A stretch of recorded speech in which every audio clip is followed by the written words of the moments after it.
नमस्कार प्रिय मित्रों, स्वागत है आप सभी का अपने चैनल कथा साहित्य दर्पण में। मित्रों, नाट्य समीक्षा की श्रृंखला में आज हम लोग सुनने जा रहे हैं भारतेंदु हरिश्चंद्र जी द्वारा लिखा हुआ नाटक भारत दुर्दशा। तो नाटक पर पहुंचने से पहले आइए जानते हैं भारतेंदु हरिश्चंद्र जी के बारे में प्रमुख तथ्य। भारतेंदु हरिश्चंद्र आधुनिक हिंदी साहित्य के पितामह कहे जाते हैं। इनका मूल नाम हरिश्चंद्र था। भारतेंदु की उपाधि इनको प्राप्त हुई थी। इनका जन्म 9 सितंबर 1850 को काशी के एक प्रतिष्ठित वैश्य परिवार में हुआ था। इनके पिता गोपाल दास कवि थे। वे गिरधर के उपनाम से कविताएं लिखते थे। भारतेंदु जी बहुमुखी प्रतिभा के धनी थे। 15 वर्ष की अवस्था में उन्होंने साहित्य की सेवा प्रारंभ कर दी।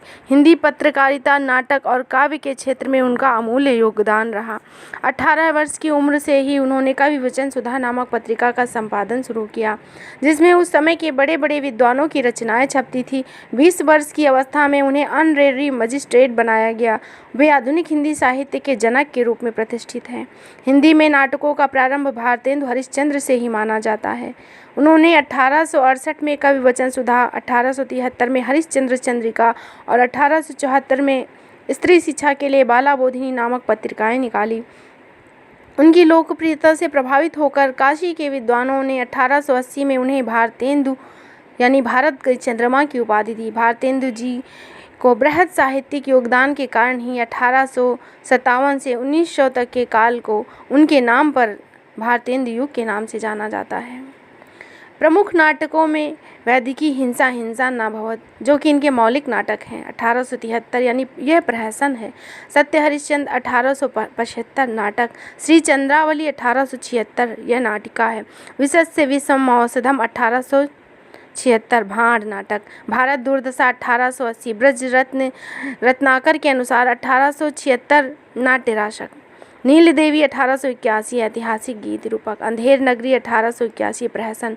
प्रेम जोगिनी 1874 प्रथम अंक में 4 गर्भांक यह नाटिका है। सती प्रताप 1883 यह नाटक इनका अपूर्ण नाटक था, जिसको बाबू राधा कृष्ण दास ने पूरा किया, जो कि इनके फुफेरे भाई भी थे। भारतेंदु जी का योगदान साहित्य में बहुत अधिक है, जिसका वर्णन करना बहुत ही मुश्किल और दुर्लभ काम है। इन्होंने बहुत अधिक काव्य कृतियाँ लिखी और काव्य की भाषा ब्रज भाषा ही थी, परंतु उन्होंने दशरथ विलाप और फूलों का गुच्छा नामक रचनाएं खड़ी बोली में की। बंदर सभा हास्य व्यंग है और बकरी विलाप भी हास्य व्यंग। इन्होंने यात्रा वृत्तांत की शुरुआत भी की। मानते हैं कि यात्रा वृत्तांत की शुरुआत भारतेंदु हरिश्चंद्र के युग भारतेंदु युग से ही शुरू हुई है। इन्होंने सरयू पार की यात्रा और लखनऊ की यात्रा लिखी। इन्होंने अपनी आप बीती कथा आत्मकथा एक संस्मरण के रूप में कुछ आप बीती कुछ जग बीती के नाम से लिखी। साहित्य का यह महान पुरोधा, जिनके नाम पर एक युग का प्रवर्तन हुआ, हिंदी नवजागरण का अग्रदूत और हिंदी साहित्य के पितामह कहे जाने वाले भारतेंदु हरिश्चंद्र जी का निधन 1885 ईस्वी में हो गया था। बहुत ही अल्पवायु में भारतेंदु जी ने इतनी यश और कीर्ति को अर्जित कर लिया था। इनके द्वारा लिखे हुए नाटक भारत दुर्दशा का हम लोग प्रमुख बिंदुओं के साथ अध्ययन करेंगे। भारत दुर्दशा नाटक की रचना 1880 में भारतेंदु हरिश्चंद्र द्वारा की गई। यह राष्ट्रीय चेतना का पहला नाटक है। इस नाटक को मानवीकरण के रूप में प्रतीकात्मक ढंग से प्रयोग किया गया है। भारतेंदु जी ने अपने इस नाटक को नाट्य रासक कहा है। यह नाटक वीर श्रृंगार और करुण रस से ओतप्रोत है। इस नाटक में भारतेंदु जी ने प्रतीकों के माध्यम से तत्कालीन स्थिति का वर्णन किया है। वे भारतीयों से भारत की दुर्दशा पर रोने और इस दुर्दशा पर का अंत करने का आह्वान करते हैं। वे ब्रिटिश राज्य और भारत की आपसी कलह को इस दुर्दशा का कारण मानते हैं। रामविलास शर्मा के शब्दों में, भारत दुर्दशा में उन्होंने पढ़े लिखे लोगों को भी अकेले कुछ कर सकने का में असहाय दिखाया है। प्रमुख पात्रों में योगी, भारत भाग्य, आशा, बुद्धिजीवी वर्ग। नाटक में 5 अंक हैं। सभापति बंगाली महाराष्ट्रीय एडिटर कवि और एक देशी महाशय और दूसरे हैं देशी महाशय। विलेन के रूप में है भारत दुर्दैव, निर्लज्जता, सत्यानाश, फौजदार, रोगी, आलस्य, अंधकार और डिसलॉयल्टी। कथानक में हम लोग देखते हैं इस नाटक में भारत मुख्य पात्र है, जो कि एक प्रतीक के रूप में लिया गया है। इसका प्रतीक नाटक में भारतेंदु जी ने भारत की दुर्दशा के सभी पक्षों को काल्पनिक प्रतीकों के माध्यम से मानवीकृत कर दिया है। भारत कहता है, दिन मैं इधर उधर डोलता फिरता हूँ, दीवारों से अपना माथा टकराता हुआ। जैसे दिन बीतते जाते हैं, मेरी विपदाएं बढ़ती जाती हैं। हे नाथ, मेरी रक्षा करो, मुझे उबारो, को नहीं पकड़त मेरो हाथ।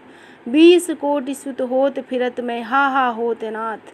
और अंत में मूर्छित हो जाता है। प्रथम अंक में स्थान बीथी है। एक योगी मंगलाचरण करते हुए प्रवेश करता है और कहता है, रोवहु सब मिली आवहु भाई, हा भारत दुर्दशा न देखी जाई।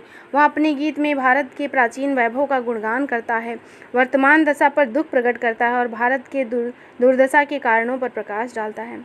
दूसरा अंक प्रारंभ होता है, जिसमें दीन भारत बिलख बिलख कर अपनी दुर्दशा का वर्णन कर मूर्छित हो जाता है। उसी अवस्था में निर्लज्जता और आशा उसे उठाकर ले जाती हैं।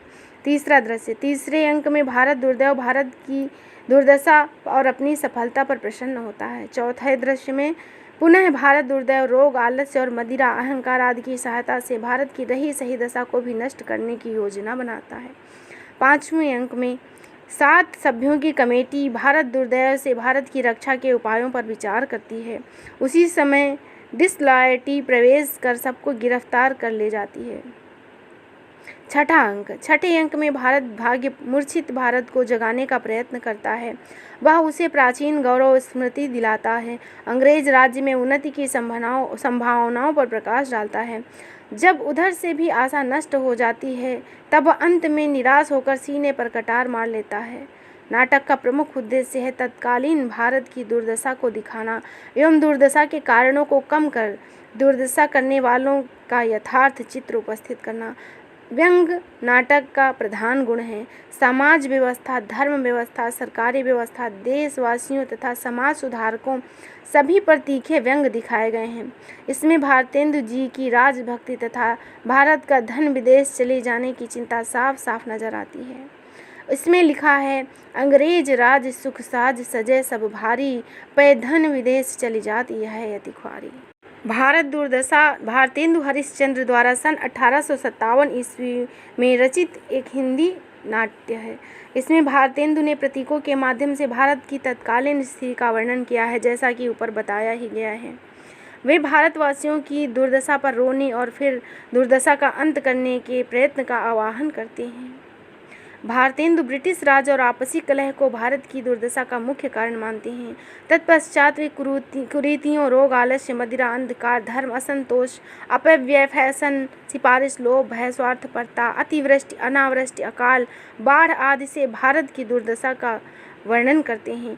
लेकिन सबसे बड़ा कारण अंग्रेजों की भारत को लूटने की नीति को मानते हैं। अंग्रेजों ने अपना शासन मजबूत करने के लिए देश में शिक्षा व्यवस्था, कानून व्यवस्था, डाक, रेल, प्रिंटिंग प्रेस जैसी सुविधाओं का सृजन किया है, पर यह सब कुछ अपने लिए, अपने शासन को आसान करने के लिए किया है। देश की अर्थव्यवस्था जिन कुटीर उद्योगों से पनपती थी, उनको उन्होंने बर्बाद कर दिया। अपने कारखानों में बने माल को जबरदस्ती हम पर थोपने लगे। कमाई के जरिए छीन लेने से देश में भुखमरी फैल गई। लोग अकाल और महामारी से मरने लगे। इस पर अंग्रेज जरा सा भी विचलित नहीं हुए। वह बदस्तूर अपनी तिजोरियां भरते चले जा रहे थे। सारा देश खामोशी से अपने को लूटते हुए देख रहा था, मरते हुए देख रहा था, बिल्कुल शांति से, तटस्थ भाव से, निरासक्ति से, निष्क्रियता से। ऐसे समय भारतेंदु हरिश्चंद्र का भारत दुर्दशा नाटक प्रकाशित हुआ। उन्होंने साफ साफ शब्दों में लिखा है, जैसे कि बताया गया है ऊपर की, आवहु रोवहु सब मिली भाई, भारत दुर्दशा न देखी जाई। यह एक दुखांत नाटक है। भारत दुर्दशा के बारे में जयनाथ नलिन लिखते हैं, भारत दुर्दशा अतीत गौरव की चमकदार स्मृति है, आंसू भरा वर्तमान है और भविष्य निर्माण की भव्य प्रेरणा है। इसमें भारतेंदु का भारत प्रेम करुणा की सरिता के रूप में उमड़ता चला गया है, आशा की किरण के रूप में झिलमिला उठा है। भारत दुर्दशा भारतेंदु जी की सफल नाट्य कृति है। इसका अंदाज़ा इसके रंगमंचीयता से लगाया जा सकता है। इस नाटक का सफल मंचन किया जा चुका है। यह नाटक आज भी दर्शकों को प्रभावित करने में सक्षम है। भारत दुर्दशा के सभी पात्र प्रतीकात्मक हैं। उनके पात्र भारत, दुर्दैव, मदिरा, लोभ, अहंकार, सत्यानाश, फौज आदि हैं। भारतेंदु का यह नाटक अपनी युगीन समस्याओं को उजागर करता है, उसका समाधान दिखाता है। भारत दुर्दशा में कवि ने अपने सामने प्रत्यक्ष दिखाई देने वाली वर्तमान लक्ष्यहीन पतन की ओर उन्मुख भारत का वर्णन किया है। नाटककार के लिए भारत की परतंत्रता से ज़्यादा भारतीय समाज की पतनोन्मुख शोचनीय दशा है। भारतेंदु ऐसे समय में है जब अंग्रेजी शासन और नवाबी राज्यों में हिंदुओं का सम्मान सुरक्षित नहीं था। उनकी धर्म रक्षा के तरस रहे थे। हिंदुओं ने अपनी धर्म रक्षा का कोई प्रयत्न नहीं किया परंतु वह सफल भी नहीं रहा। मुगलों का शासन था, जो शासक थे मुस्लिम थे, उन्होंने अपने धर्म का प्रचार किया। हिंदुओं का धर्म बलात् परिवर्तन कराया गया। हिंदू स्त्रियों का गौरव भी संकट में था। अंग्रेज राज्य इस संकट को दूर करने में सक्षम थे, परंतु उन्होंने कोई ध्यान नहीं दिया। इसीलिए कई स्थानों पर अंग्रेजी राज्य को भारत दुर्दशा में अंकित किया गया है। एक जगह लिखा है, हे भगवती राजराजेश्वरी, इसका हाथ पकड़ो।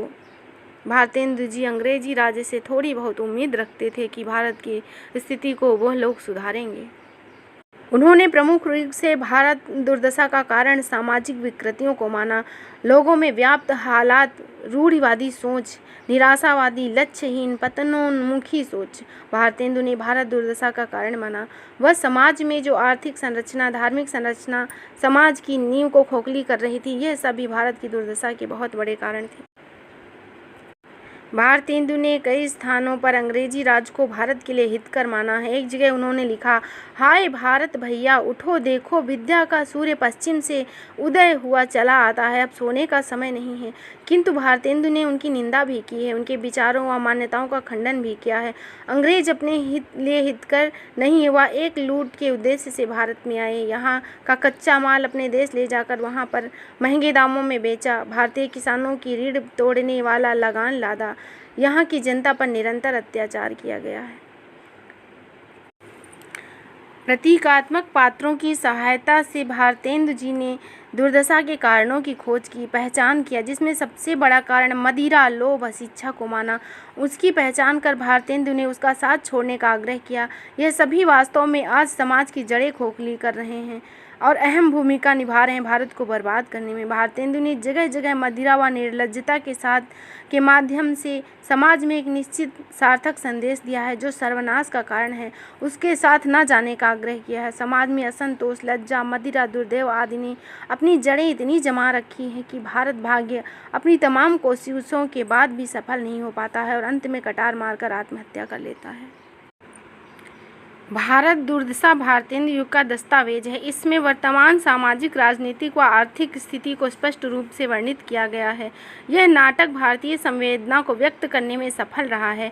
नव जागरण के दौर में भारत दुर्दशा ने एक मसाल की भूमिका निभाई, जिसमें भारतीयों की लक्ष्यहीन पतनमुखी सोच को नई दिशा मिली है। तो इस तरह आपने सुना भारतेंदु जी द्वारा लिखा हुआ नाटक भारत दुर्दशा के प्रमुख तथ्य। आशा है यह आपको पसंद आया होगा। फिर मिलेंगे एक नए तथ्य के साथ, तब तक के लिए धन्यवाद।